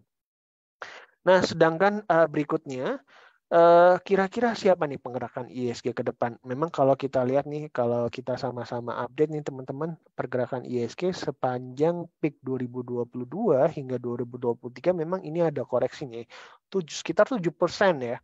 Dan tentunya ini didorong oleh apa nih ya? Disebabkan oleh apa? Disebabkan oleh dari segi reopening Cina ya, reopening Cina dari COVID ya, di mana di pasar Cina ini udah lumayan murah nih, dan tentunya kalau mereka udah dibuka nih ekonominya, tentunya dibuka dalam arti COVID ya. Kemarin kan dalam arti Cina itu punya kebijakan zero COVID ya. Jadi kalau masih ada COVID ya lockdown gitu ya.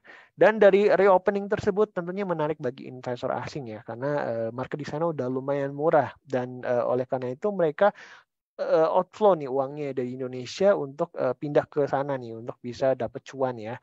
Nah, oleh karena itu membuat penurunan nilai ISG ini sempat koreksi 7% ya. Nah, oleh karena itu siapa nih yang menjadi penopang ISG? Nah, jadi segi ISG ini kita lihat dari segi faktor local mutual fund ya. Local mutual fund itu apa? Yaitu adalah kepemilik dalam arti dana yang dimiliki oleh investor institusi reksadana ya. Nah, di mana cash position mereka ini saat ini sekitar 12% nih teman-teman ya. Dibandingkan kalau kita rata-ratakan secara historis 8 tahun terakhir ini di level 9%. Jadi tentunya cash position mereka ini udah lumayan, dalam arti masih cukup tinggi ya teman-teman ya. Masih di-maintain cukup tinggi. Nah, dalam arti di tengah adanya foreign flow asing yang melakukan net sell ya ke market kita, nah tentunya dari segi cash position dari local mutual fund yang masih tinggi. Nah, ini bisa menjadi penopang nih kalau misalnya ada koreksi ke IHSG. Tapi tentunya kapan nih? Tentunya kapan mereka akan enter ke market. Nah, di mana beberapa local fund ya ini mengatakan mereka sedang menanti ya untuk membeli saham IPO yang nanti akan diagendakan di semester 1 2023. Nah, di sini ada seperti saham, ada metal mining, kemudian ada pabrik ya, vehicle ya, manufacturing, kemudian geothermal and upstream oil gas sector ya, di mana ini bisa menjadi katalis nih untuk penopang dari segi market ya. Namun tentunya juga dari segi local mutual fund ini mereka punya ekspektasi ya teman-teman, dalam mereka mengekspektasikan bahwa dari segi IPO-nya mungkin ada downsizing ya. Dalam arti downside misalnya mungkin yang diperkirakan akan IPO itu mungkin akan nggak sesuai, bukan nggak sesuai ya, dalam arti menurun ya. Misalnya mungkin akan IPO 100 miliar ya atau 10 miliar ya. Ternyata mungkin yang mereka butuhkan hanya 8 miliar ya dari segi perseroan yang akan IPO ya. Ini contohnya ya. Nah, tentunya mungkin kalau ada downside tersebut, mungkin tentunya cash position mereka tentunya masih ada lumayan ya, masih leluasa ya untuk mereka bisa atur lagi nih akan masuk ke mana ya. Nah, ujung-ujungnya tentunya kalau hal tersebut terjadi ya, dalam arti ada downside yang IPO, nah tentunya uang dari local fund itu akan lari kemana ya? Nah, ujung-ujungnya akan lari ke saham-saham yang punya large cap ya, atau kapitalisasi pasar yang besar ya. Nah, kemudian apa nih saham large cap yang menjadi topik si JCMB ya. Nah, di sini ada untuk yang menjadi topik ini kita menyukai saham bank dan semen ya. Kenapa katalisnya nih Kak? Nah, jadi untuk sektor banks, nah kita menyukai BBCA karena dari segi peers ya, dibandingkan peers, earnings BBCA ini lebih stabil ya. Jadi ini kita rangkumkan dari segi beberapa financial ratio yang terbaru ya dari full year 2022. Nah, kita lihat BBCA ini salah satu yang stand out ya dibandingkan bank yang lainnya. Nah, sedangkan untuk bank-bank yang lain selain bank BCA ya ada BBNI, BMRI, BRI. Nah, ini di tahun ini di akhir tahun biasanya kan ada RUPS nih teman-teman. Nah, dari risiko ini pergantian manajemen ya yang tentunya nanti akan mungkin gimana nih arah kebijakan bisnisnya ke depan. Oleh karena itu dari segi earnings-nya ini tersebut kita menyukai BBCA ya. Walaupun memang dari segi BBNI, BMRI, BBRI ini juga cukup oke nih teman-teman ya. Nah, berikutnya ya tadi kita bahas untuk BPC bank ya, BBCA kita suka. Kemudian semen nih, semen katalisnya apa ya? Nah, kalau kita kita highlight nih teman-teman ya. Nah, memang dari segi penurunan harga coal ini udah peak banget dan tentunya harga coal ini udah turun ya, dalam arti mengalami penurunan ya. Nah, tentunya ini akan menguntungkan saham semen ya, saham semen yang menjadi bahan baku untuk dalam arti memproduksi semen ya. Karena coal ini adalah menjadi salah satu cash cost yang dalam produksi semen ya. Jadi tentunya kalau biaya untuk memproduksi semennya itu turun ya, tentunya itu bisa menguntungkan ya dalam arti untuk memproduksi semen ya. Jadi biaya untuk bahan bakarnya itu nggak tinggi nih teman-teman ya. Kemudian juga kenaikan dari anggaran belanja infrastruktur pemerintah ya di 2023. Nah, tentunya ini bisa menjadi katalis berikutnya ya untuk ke saham semen ya. Di mana ambisi pemerintah ini membangun ibu kota negara ya, ibu kota baru ya di Kalimantan ya. Walaupun memang kalau dari segi semen di tahun ini akan relatif flat ya atau stabil, tapi tentunya dari katalis penurunan harga coal, kemudian kenaikan infra budget di tahun 2023 ini bisa menjadi pendorong nih bagi sektor semen, ini bisa earnings growth-nya oke. Dan itu dari segi topik dari si JCMB ya, kemudian untuk target price-nya nih ya, ini bisa teman-teman lihat sendiri dan juga bisa teman-teman screenshot nih ya sebagai guidance untuk teman-teman nanti dalam berinvestasi ini kita pilihkan untuk sebagai topik dari si JCMB ya. Topiknya mungkin kalau berikutnya ini defensifnya berikutnya ada KLBF ya, kemudian Excel Axiata ya, kemudian ada middle up-nya kita ada Puwon ya, teknologi ada Buka, kemudian ada Harum Adaro ya. Nah, ini bisa teman-teman screenshot juga nih, bisa menjadi teman-teman mungkin referensi ya. Oh, kira-kira masih oke nggak ya dari segi valuation, market cap-nya untuk gambaran nih dalam berinvestasi nanti ya. Berikutnya, dan kita mengingatkan juga nih teman-teman ya, di sini juga ada barcode-nya nih. Jadi kalau teman-teman nanti buka rekening saham, gimana nih teman-teman bisa langsung screenshot barcode-nya nih ya di setiap halaman presentasinya ya. Dan di sini ada katalisnya, jadi dari segi guidance BBCA pertumbuhan kredit tahun ini di guidance 10-12%, dan kemudian juga dari target konsensusnya ini ada di level harga 9.500 ya, dan dari CJCMB ini ratingnya add dengan target price 9.600. Kemudian, nah di sektor semen nih, kira-kira di sektor semen dan di sektor semen antara INTP dan SMGR kita pilih yang mana nih ya dari harga penurunan harga coal. Nah, INTP ini yang lebih diuntungkan ya teman-teman ya dari penurunan harga spot coal price dibandingkan SMGR, karena dari segi INTP sendiri ini punya DMO ini sekitar 50%, sedangkan SMGR ini DMO-nya 95%. Jadi tentunya yang DMO-nya lebih sedikit, nah tentunya kalau harga coal-nya turun, nah itu diuntungkan nih teman-teman ya. Dan untuk target price-nya kita di 11.600 untuk INTP dengan rating add ya, potential return sekitar 5%-an, 5,6%, dan berikut di bawahnya ini dari segi referensi target price dari konsensus. Nah, berikutnya juga SMGR ya, selain INTP ini kita ratingnya add untuk SMGR dengan target price 10.600, potential return masih 44,71% ya. Itu skala dalam arti secara umum, tapi tentunya walaupun kita di sini ada potential return, tapi bukan kita memastikan ya, kira-kira besok atau berapa waktu ke depan nanti akan naik. Nah, enggak ya. Jadi ini berdasarkan hitung-hitungan forecast secara dalam arti secara full dalam arti full jangka panjang ya, secara jangka panjang. Tapi tentunya untuk naiknya seberapa besok berapa dan apakah bisa achieve kapan, itu kita nggak ada yang bisa memprediksi ya teman-teman ya. Jadi itu sebagai gambaran aja dari segi potensi katalis yang ada, nah itu kita proyeksikan nih secara jangka panjang ya. Nah, mungkin sekian karena waktu udah menunjukkan jam 2.35 ya. Dan tentunya terima kasih nih teman-teman udah join di kesempatan kelas pasti. Nah, tentunya teman-teman jangan kemana-mana karena masih ada sesi 2. Nah, tentunya nggak kalah seru nih ya. Kita akan ngobrol-ngobrol dan tahu lebih lanjut ketika nanti teman-teman mau investasi, gimana nih untuk memanfaatkan aplikasi online trading ya, supaya teman-teman pintar berinvestasi bersama si JCMB Sekuritas Indonesia. Dan mungkin sebagai penutup, terima kasih nih teman-teman udah join di kesempatan hari ini ya. Dan nanti kita dilanjutkan oleh Wisnu ya untuk sesi 2 online trading. Dan jangan lupa untuk stay close ya, tetap dekat bersama si JCMB Sekuritas Indonesia dengan follow nih semua akun sosial media. Ada Instagram, Twitter, podcast, ada TikTok, Facebook, YouTube, Telegram. Semuanya komplit ya teman-teman, bisa up to date selalu ya tentang market, tentang investasi, pokoknya seputar bagaimana teman-teman bisa mencapai goals-nya deh ya. Dan jangan lupa ya buka rekening saham secara online dan ikuti nih promo giveaway untuk bisa dapetin tiket nonton konser Blackpink. Nanti kita seru-seruan ya untuk nonton Blackpink bersama si JCMB Sekuritas Indonesia. Nah, mungkin berikutnya akan dilanjutkan oleh Wisnu ya dari segi materi digital business. Nah, mungkin untuk waktu dan tempatnya kita persilakan. Thank you teman-teman semua.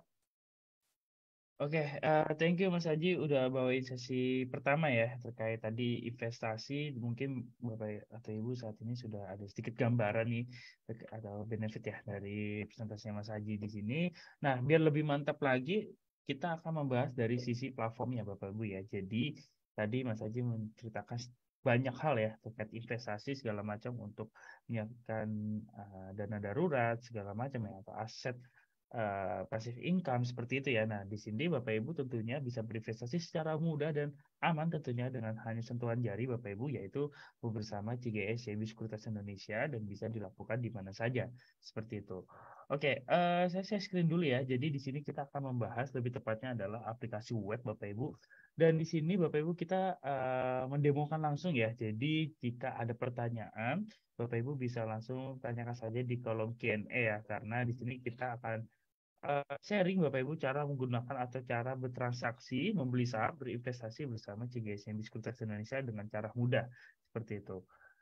Nah, kita mungkin akan menampilkan dari sisi apa namanya websitenya ya Bapak Ibu ya. Jadi di sini adalah web dari aplikasi dari CGSMB Sekuritas Indonesia. Ini adalah tampilan awal ketika sebelum login ya Bapak Ibu ya. Yang tersedia di sini adalah user ID dan password Bapak Ibu. Maaf. Nah, yang ditampilkan adalah user ID dan password. Nah, ini uh, akan didapatkan ketika Bapak Ibu sudah berhasil registrasi ya. Dan registrasi kita itu secara online Bapak Ibu, jadi tidak perlu mengisi form manual ya seperti itu ya. Jadi Bapak Ibu bisa melakukan atau membuka rekening di mana saja dan kapan saja secara mudah dengan sistem online seperti itu. Nah, balik lagi ke sistem kita di aplikasi kita saat ini.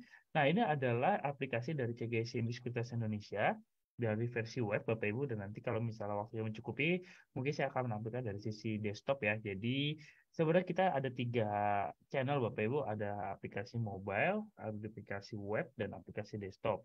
Nah, mungkin di kelas selanjutnya atau nextnya kita akan menceritakan dari aplikasi mobile ya Bapak Ibu ya, agar ada sedikit gambaran.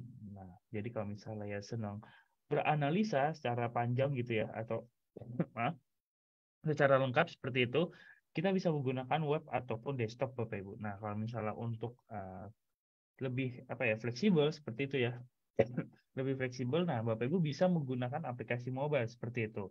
Nah, itu yang harus dicatat ya Bapak Ibu ya. Jadi di sini kita tersedia untuk mobile, web, dan desktop seperti itu.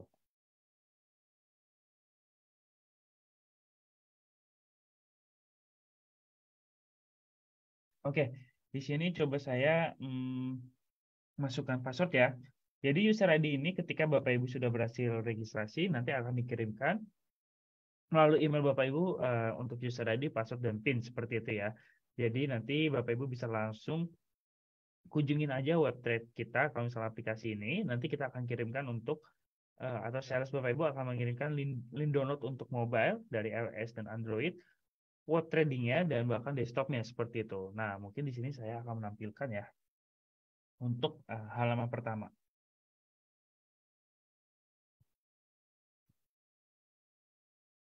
Oke, di sini keadaan marketnya sedang berjalan ya Bapak Ibu atau sedang open marketnya. Nah, di sini ada tersedia 4 order book Bapak Ibu yang Bapak Ibu bisa melakukan pembelian ya. Di sini contohnya ada saham PNBS, ada saham BBRI, BBCA dan BBRI lagi. Dan di sini kalau misalnya ada BBRI 2, Bapak Ibu bisa menggunakan saham lain seperti itu, bisa melihat bid offer-nya. Nah, yang sedang berjalan ini adalah running trade Bapak Ibu. Nah, ini harus dicatat ya, ini penting banget. Nah, kalau running trade ini apa sih sebenarnya Bapak Ibu? Running trade ini adalah jadi aksi dari pembelian atau penjualan yang dilakukan investor secara real time Bapak Ibu. Nah, kalau kita lihat sini berarti saking banyak ya Bapak Ibu ya, saking banyaknya. Kita lihat di sini ada saham beberapa yang hasilnya buy, sell di jumlah lotnya berapa, di price-nya berapa, itu sangat banyak sekali Bapak Ibu. Makanya pergerakannya seperti ini. Secara cepat Bapak Ibu. Nah, ini adalah running trade. Jadi perlu dicatat itu adalah aksi dari penjualan maupun pembelian yang dilakukan investor secara real time Bapak Ibu. Nah, di sini adalah running trade. Nah, contohnya gini, misalnya kita membeli saham eh, apa ya? Misalnya kita saham Bumi ya, tapi ini bukan rekomendasi, ini sebagai contoh saja. Kita beli coba di harga 130 ya, atau 139 deh biar kita match.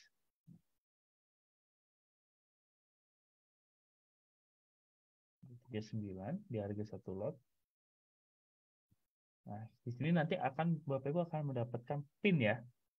PIN untuk jadi ini gunanya PIN adalah untuk memvalidasi ketika Bapak Ibu ingin melakukan order lebih aman. Jadi sebelum bertransaksi kita akan request untuk PIN terlebih dahulu. Nanti nextnya transaksi selanjutnya itu tidak perlu memasukkan PIN lagi. Nah, kalau misalnya kecuali kalau Bapak Ibu logout lalu login lagi, request pertama ketika sebelum melakukan transaksi adalah request PIN juga Bapak Ibu. Nah, di sini tinggal klik confirm order. Oke, kita lihat Bapak Ibu untuk melihat dari trade kita, itu ada namanya order list Bapak Ibu. Nah, di sini transaksi kita match Bapak Ibu dan di situ sumbernya di running trade tuh muncul ya Bapak Ibu ya, Bumi sebesar satu lot seperti itu ya di harga 189 kurang lebih seperti itu. Sorry, 139. Nah, itu di running trade itu akan muncul sebenarnya Bapak Ibu, tetapi ini karena sudah tertumpuk maka tidak terlihat hasil dari match seperti kita gitu. Saking banyaknya investor yang melakukan transaksi di saham atau misalnya di market seperti itu. Nah, ini bisa dilakukan ketika Bapak Ibu melakukan transaksi melalui market watch ya. Di sini tersedia seperti itu. Kayak 4 order book bersama runway di sebelah kanan. Nah, Bapak Ibu, di sini untuk data-data market segala macam ya, kita gratis Bapak Ibu tidak dikenakan biaya. Jadi kita tidak ada biaya untuk data market segala macam ya, kayak laporan keuangan, company profile segala macam seperti itu ya, bahkan chart segala macam, data informasi kita secara real time dan kita tidak meminta atau dipungut biaya ya, lebih seperti itu untuk di aplikasi kita seperti itu. Karena kalau misalnya apa namanya? Mungkin di sekuritas lain ada yang melakukan itu, tetapi kalau misalnya di kita itu tidak ada biaya data atau data market seperti itu. Kita secara gratis untuk data market yang saat ini Bapak Ibu misalnya membuka akun di CGCB seperti itu. Nah, ini untuk market info Bapak Ibu. Nah, kalau kita lihat di sini ada all stock ya Bapak Ibu ya. Di sini terlampir dari semua stok yang mungkin Bapak Ibu ingin cari seperti itu. Dari last trade-nya di harga berapa, last quantity-nya, bid loss atau bid over-nya di sini terlihat Bapak Ibu. Nah, seperti contoh misalnya di sini ada saham Goto ya. Di sini tuh terlihat dari last trade-nya, hasil dari transaksinya, last quantity-nya itu akan bergerak secara real time ya. Dari transaksi apakah melakukan quantity jual atau beli itu akan apa ya akan terupdate secara real time untuk di market info atau di sini ya Bapak Ibu ya. Nah, di sini ada kelihatan dari bid offernya, harga tertinggi dari bid maupun offernya terlihat, dan di sini ada bid dari jumlah lotnya dan offernya sama kayak di market watch sebelumnya seperti itu ya.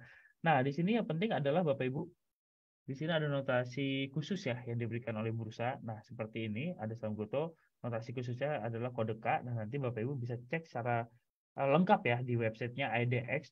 Nah, di situ ada notasi khusus untuk saham tertentu yang diberikan oleh bursa seperti itu.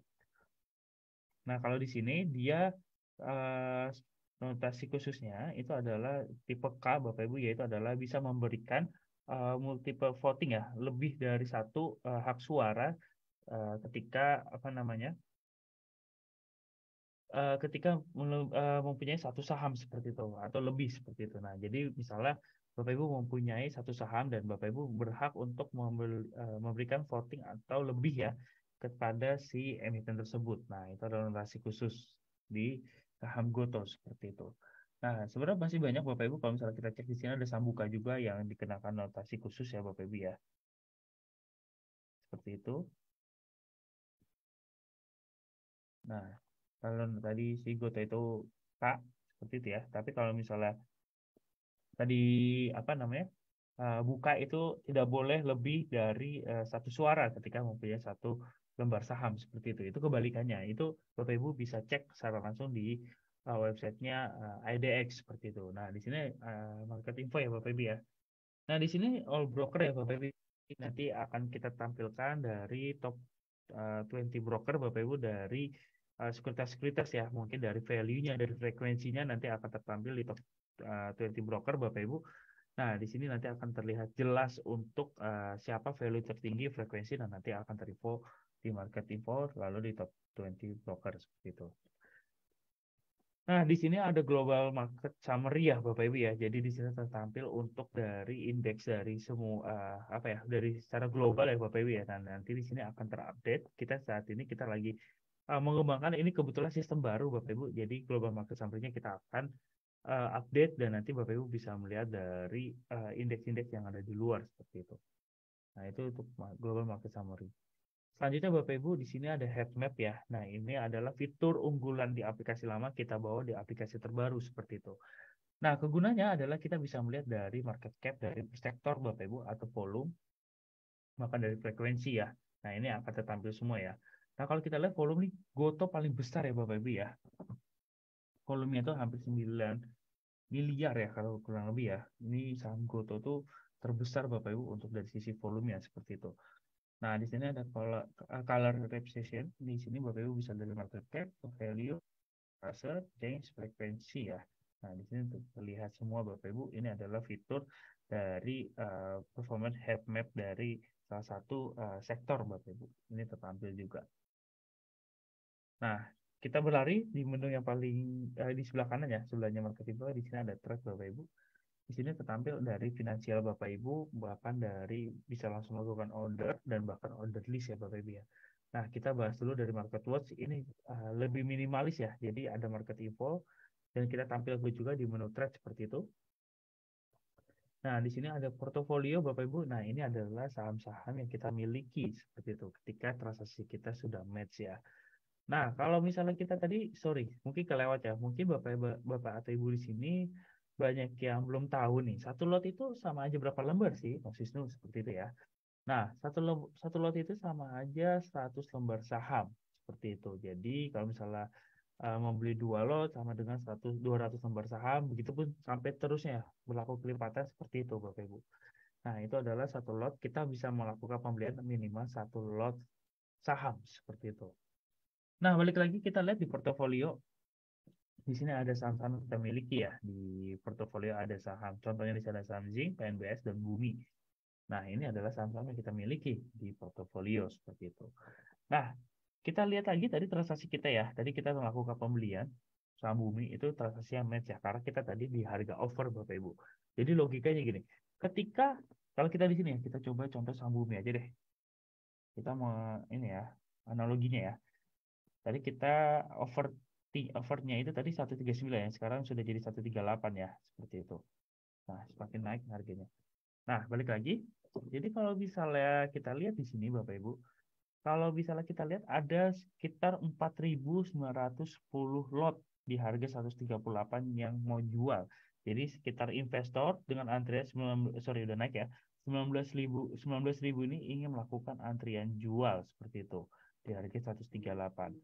Nah, kita misalnya mau di harga yang murah seperti itu ya, kita misalnya contohnya kita di harga 137 ya, kita mengantri Bapak Ibu, kita mau di harga yang lebih murah karena kalau misalnya kita harga saham itu naik, maka capital gain kita semakin besar seperti itu ya, karena kita mau belinya di harga murah. Wah, sepertinya sudah tutup ya.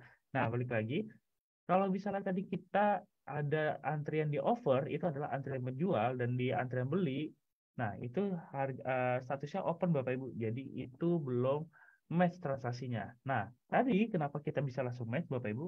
Karena kita tadi langsung di harga offer, harga yang orang-orang atau investor itu ingin menjual.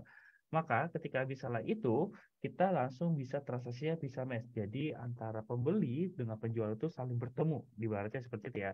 Sama dengan kita misalnya membeli apa ya, kebutuhan pokok di pasar atau di pasar modern, ketika penjual dan pembeli itu bisa langsung transaksi yang match seperti itu. Nah, begitupun sebagai transaksi saham ya. Jadi kalau misalnya tadi kita di harga over, misalnya kita beli di harga over, kita membeli di harga over, dan ada investor yang menjual di harga tersebut, nah jadi transaksinya match Bapak Ibu. Begitupun sebaliknya, kita bisa menego harga lebih murah seperti itu ya. Misalnya tadi harga overnya 138 karena kita pengennya untung besar nih. Kita maunya di harga tertinggi tapi kita harus nunggu, kita harus antri dulu sampai si pembeli itu mau di harga tersebut seperti itu kan. Nah, kalau misalnya Bapak Ibu yaudahlah yang penting di harga murah aja, yang penting transaksi match seperti itu ya. Nah, Bapak Ibu bisa langsung di harga bid. Jadi, antara si pembeli dengan si penjual itu saling bertemu seperti itu. Jadi, si penjual memberikan lembar sahamnya, dan si pembeli memberikan dananya seperti itu. Jadi saling bertemu dan akhirnya transaksinya match seperti itu. Dan penyelesaiannya Bapak Ibu, kalau misalnya nanti akan masuk dananya, kalau misalnya Bapak Ibu melakukan penjualan, itu dananya akan masuk di T plus 2 seperti itu. Begitupun dengan sahamnya. Sahamnya akan masuk benar-benar di portofolio Bapak Ibu di T plus 2 seperti itu karena penyelesaian transaksinya itu di T plus 2 sesuai dengan peraturan bursa. Kalau kita review berapa tahun yang lalu, penyelesaian transaksinya cukup lama Bapak Ibu yaitu di T plus 3 dan saat ini agar lebih cepat untuk penyelesaian transaksinya atau settlement-nya itu di T plus 2 seperti itu. Nah, kurang lebih seperti itu ya gambarannya ketika kita melakukan transaksi saham seperti itu Bapak Ibu. Nah, di sini portofolio ya Bapak Ibu ya. Di sini ada buying power, mungkin saya akan menjelaskan ya Bapak Ibu ya. Kita bahasnya di account summary aja. Nah, di sini account summary itu akan terlampir untuk apa namanya? Dana Bapak Ibu buying power, dana yang tersedia RDN dan sebagainya itu tersedia di account summary Bapak Ibu.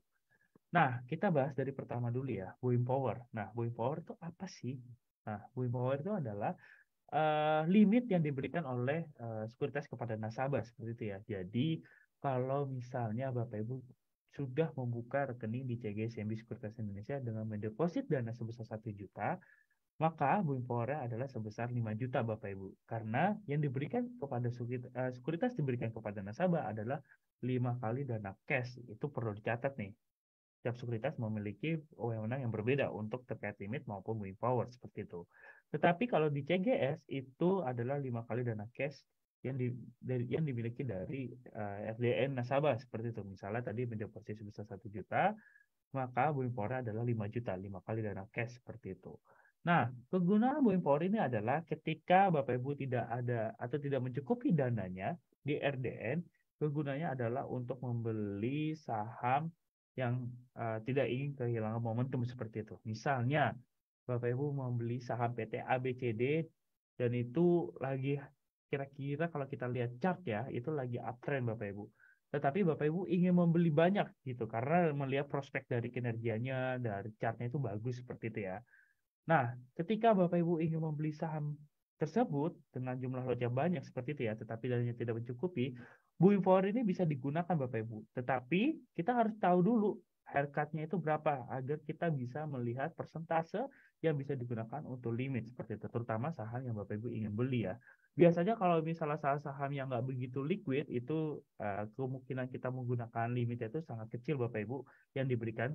Misalnya nggak kita bisa penuh apa ya, kita tidak bisa menggunakan sepenuhnya seperti ya misalnya di sini buying power 395 ya, mungkin dari 395 kita bisa cuma pakai 20.000 seperti itu ya. Nah itu seperti contoh Bapak Ibu, tetapi kalau misalnya saham liquid itu bisa lebih besar daripada saham yang tidak liquid seperti itu. Nah itu tergantung dari kebijakan internal perusahaan ya. Maksudnya Bapak Ibu bisa langsung tanyakan ke sales untuk haircut dari buying power tersebut seperti itu. Next di bawahnya itu ada holder market value Bapak Ibu ya. Nah, di situ kita lihat ada sebesar 49.200 itu adalah aset kita yang dimiliki dalam bentuk saham Bapak Ibu. Nah, itu portofolio saya. Itu holding market value saya itu sekitar 49.200. Nah, itu perlu dicatat nih. Jadi itu akan apa ya? Akan bergerak secara real time ketika saham yang saya miliki turun, salah satu sahamnya, maka holding market value saya itu akan turun Bapak Ibu. Begitu pun sebaliknya. Ketika saham yang saya miliki di portofolio itu naik, maka holding market value saya akan menyesuaikan seperti itu. Nah, itu seperti itu Bapak Ibu untuk holding market value. Nah, bawahnya itu ada total aset. Nah, yaitu adalah total keseluruhan aset dari dana sama apa namanya dari dana dan aset yang di portofolio dalam bentuk saham itu diakumulasi di total aset seperti itu. Cara ngitungnya gampang banget. Jadi Bapak Ibu bisa menghitung dari current balance ditambah dengan holding market value, maka total asetnya sebesar 124.690 seperti itu. Itu total aset. Nah, kalau current balance seperti itu ya Bapak Ibu ya, itu adalah dana yang real time. Nah, contohnya gini, ini gampang banget, kebetulan ada contohnya ya. Tadi kita membeli saham Bumi ya, sebesar satu lot, bentar, kita lihat. Dananya itu yang kita modalkan adalah sebesar 13.900 seperti itu ya. Maka itu langsung terpotong Bapak Ibu current balance dan dana yang bisa ditransaksikan adalah sebesar 75.490 seperti itu. Nah, bedanya sama available cash balance ini kok beda ya? Ada 89.000 seperti itu ya. Nah, ini adalah dana yang belum terupdate Bapak Ibu. Karena tadi yang kita balik lagi ya, kita sistematis penyelesaian transaksinya itu di T+2 Bapak Ibu. Jadi ketika sudah T+2, maka available cash balance itu akan terupdate sama dengan current balance seperti itu. Bedanya kalau current balance itu terupdate secara real time, kalau available cash balance ini akan terupdate di T+2 Bapak Ibu. Jadi ketika transaksinya settle, itu akan terpotong ketika kita melakukan pembelian. Begitupun sebaliknya, kalau misalnya kita melakukan penjualan, maka available cash balance kita akan bertambah hasil dari penjualan, tetapi karena balance-nya sudah langsung update seperti itu. Jadi available cash balance ini akan terupdate ketika sudah T+2, dan ini biasanya dibuat jadi acuan ya ketika Bapak Ibu ingin melakukan penarikan dana atau cash withdraw seperti itu. Oke, lanjut. Di bawahnya ada kredit limit Bapak Ibu ya. Jadi ini adalah batas atas limit yang Bapak Ibu bisa gunakan ya. Misalnya Bapak Ibu punya limitnya di atas 300, tetapi batas Bapak Ibu menggunakan limit adalah sebesar 300 juta. Seperti itu Bapak Ibu, cara logika gampangnya. Gitu. Nah, di bawahnya ada open buy dan open sell ya. Nah, ketika transaksinya masih open, maka akan muncul sebesar value-nya. Misalnya contoh tadi transaksi Bumi kita ya, di sini masih open Bapak Ibu, belum match. Nah, di sini order value kita 13.900. Nah, kita akan pindahkan di sini nih. Jadi ada value-nya sebesar 13.900. Begitupun sebaliknya ya, ketika kita melakukan penjualan, itu ada sekitar 13.900 yang belum match ya, makanya transaksinya masih open seperti itu. Nah, ketika sudah match, Bapak Ibu di menu sell atau buy ini, nah ini akan muncul value-nya seperti ini Bapak Ibu contohnya. Nah, berarti saya telah melakukan pembelian saham Bumi ya, atau value-nya sebesar 13.925. Dan ini akan bertambah terus Bapak Ibu ketika Bapak Ibu transaksi match itu akan bertambah dari sisi value-nya seperti itu. Nah, di sini ya kurang lebih seperti itu Bapak Ibu untuk di account summary dan portofolio. Dan di sini Bapak Ibu juga bisa melakukan melihat ya di sini ada order. Bapak Ibu bisa melihat semua transaksi Bapak Ibu dari awal sampai Bapak Ibu saat ini melakukan transaksi seperti itu ya. Nanti tinggal bisa difilter aja dari tanggal berapa sampai tanggal berapa, itu bisa difilter dari order historinya seperti itu. Nah, kalau order search-nya juga bisa melihat Bapak Ibu, jadi bisa dari tanggal berapa ke tanggal berapa. Di sini juga ada order search-nya, Bapak Ibu bisa mencari saham atau order ID-nya ya. Nah, order ID ini yang diberikan oleh bursa Bapak Ibu berdasarkan tanggal hari transaksi ya, seperti itu. Nah, kita bergeser Bapak Ibu, di sini sudah di menu trade ya. Di sini ada stock info, di sini ada full quote ya Bapak Ibu ya. Jadi ini yang kelebihan dari aplikasi kita. Di sini ada dari saham-saham yang kita pilih. Misalnya contoh di sini ada saham BNGA. Dari dashboard yang kita lihat di sini di menu code ini tertampil beberapa informasi yang sangat penting Bapak Ibu. Seperti chart, seperti DP price, DP order, running trade-nya. Nah, ini running trade khusus saham BNGA saja. Jadi kalau misalnya tadi lihat di market, di running trade itu terlalu cepat ya pergerakannya ya. Dan kita mau lihat saham misalnya BNGA kok nggak kelihatan karena sudah ketiban yang lain seperti itu ya. Nah, ini bisa dilihat dari running trade salah satu saham aja, misalnya di sini saham BNGA, kita kelihatan nih ada yang melakukan pembelian sebesar 25 lot seharga 1.230. Nah, ini otomatis kan transaksinya langsung match ya Bapak Ibu ya. Nah, seperti itu Bapak Ibu. Nah, ini harga-harga yang match di kurang lebih jamnya di jam 3 sore hari ini seperti itu. Dan di sini juga tertampil dari harga open, harga tertinggi, dan harga terendah seperti itu. Di sini menampilkan.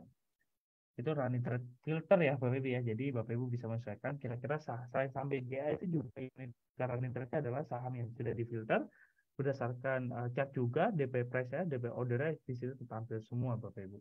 Seperti itu. Nah, di sini juga ada company profile ya. Di sini contoh Bank CMB Niaga seperti itu. Tertampil dari manajemen dan board membernya. Dan di sini ada ownernya. Kepemilikan sahamnya ada di presentasinya. Di sini terlihat semua Bapak Ibu. Dan di sini yang tadi saya bilang, data informasi ini Bapak Ibu bisa dapatkan secara gratis Bapak Ibu. Dan di sini juga ada laporan keuangan, top stoknya ya Bapak Ibu ya, dari top gainer, top loser, activity based lot ya. Nah, lot yang paling aktif ini ada saham Goto, frekuensi itu ada SDPC, dan di sini aktif yang paling tertinggi ya dari value-nya adalah saham Goto ya. Tadi kita lihat ya di heat map itu yang paling besar volumenya itu adalah saham Goto seperti itu. Nah, di sini untuk dari top stock ya. Nah, di sini ada client info, Bapak Ibu. Di sini tertampil juga untuk portofolio akan summary dan user profile ya, Bapak Ibu ya. Di sini ada customer ID, user ID, nama lengkap Bapak Ibu, nanti kita sudah dapat SID number. Nah, di sini juga ada alamat email Bapak Ibu ya, yang terdaftar di kami, dan di sini ada RDN Bapak Ibu. Nah, rekening dana nasabah. Jadi, Bapak Ibu ketika ingin melakukan pembelian saham seperti itu harus kita transfer ke rekening dana nasabah Bapak Ibu terlebih dahulu. Misalnya rekening RDN Bapak Ibu BCA dan Bapak Ibu memiliki rekening tabungan BCA seperti itu ya. Jadi bisa langsung ditransfer aja ke nomor ini dan nanti kayak transfer biasa aja nanti akan masuk dananya di aplikasi ya. Sudah langsung ke detect nanti di aplikasi seperti itu. Tadi dia akan summary langsung bertambah nih dananya di current balance atau di available cash balance seperti itu. Nah, di sini Bapak Ibu juga bisa melakukan penarikan dana ya. Nah, di sini tuh Bapak Ibu bisa langsung input aja. Misalnya contoh Bapak Ibu mempunyai dana sekitar 89.000 ya, tapi ini kan belum kepotong sama transaksi kita tadi ya. Misalnya tadi kita mau narik 50.000, nah kita langsung submit aja. Ketika sudah submit, ketika cek di video history itu akan muncul status dari penarikannya seperti itu. Nah, itu akan terlihat jelas Bapak Ibu di video history dan bisa melihat dari historinya ya, misalnya dari tanggal-tanggal sebelumnya itu akan terlampir juga dari tanggal berapa ke tanggal berapa seperti itu. Nah itu untuk video history ya. Di sini juga ada portfolio web report. Nanti ketika diklik nanti akan menampilkan dari trade confirmation, terus price statement seperti itu ya. Nanti itu bersifat report yang Bapak Ibu miliki akan disajikan di portfolio web report seperti itu. Nah, di sini juga ada news ya Bapak Ibu ya, yang tadi saya bilang Bapak Ibu juga akan mendapatkan berita-berita terupdate dan terkini. Nah, di sini Bapak Ibu juga akan dapat berita-beritanya dan di sini yang terakhir ada chart Bapak Ibu. Nah, chart ini bisa memaksimumkan pergerakannya sampai maksimum dari pergerakan saham tersebut ya. Misalnya di sini ada saham BRI, ini bisa kita lihat sampai maksimum pergerakan saham tersebut seperti itu. Nah, kurang lebih seperti ini Bapak Ibu untuk aplikasi web ya, dan waktunya sudah terbatas banget dan mungkin saya akan menampilkan fitur yang menarik ya Bapak Ibu ya. Jadi di sini bisa merubah tema jadi tema terang menjadi gelap, begitu pun sebaliknya ya sama tema terang itu bisa disesuaikan di menu setting seperti itu. Oke, kita lockout aja, kita stop share. Sampai sini ada pertanyaan Bapak Ibu?